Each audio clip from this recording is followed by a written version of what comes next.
પૂર્વે ગુજરાતના વાતાવરણમાં ફરી મોટા સંકટના એંધાણ વર્તાઈ રહ્યા છે। હવામાન નિષ્ણાત અંબાલાલ પટેલે વાતાવરણમાં મોટો પલટો આવવાની શક્યતા વ્યક્ત કરી છે।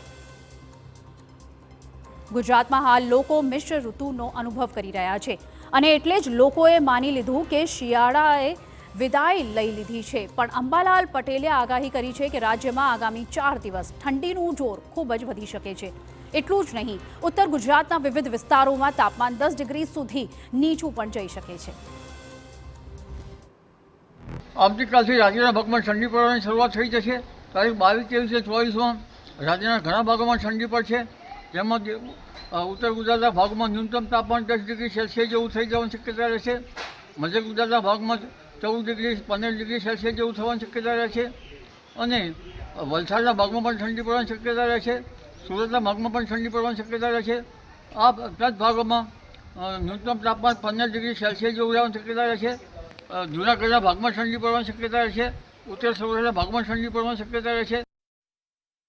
ન માત્ર ઠંડીની પણ માર્ચના પ્રથમ સપ્તાહમાં ગુજરાતમાં માવઠાની શક્યતા પણ વ્યક્ત કરવામાં આવી છે।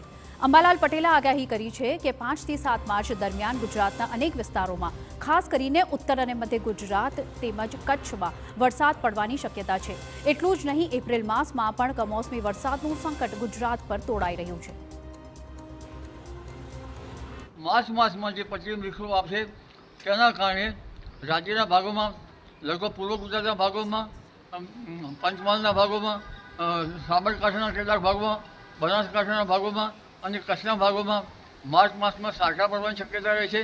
પણ ઉલ્લેખનીય છે કે માર્ચની મધ્ય પછી પણ હવામાનમાં પલટો આવશે અને હવામાન પલટો આવશે, પરંતુ વધારે જોવા જઈએ તો એપ્રિલ માસમાં આ વખતે દેશના ઉત્તરીય પર્વતીય પ્રદેશોમાં ભારે વરસાદ થશે અને કમોસમી વરસાદ થવાની શક્યતા રહેશે, જેમાં રાજ્યના કેટલાક ભાગમાં કરા પણ પડવાની શક્યતા રહેશે।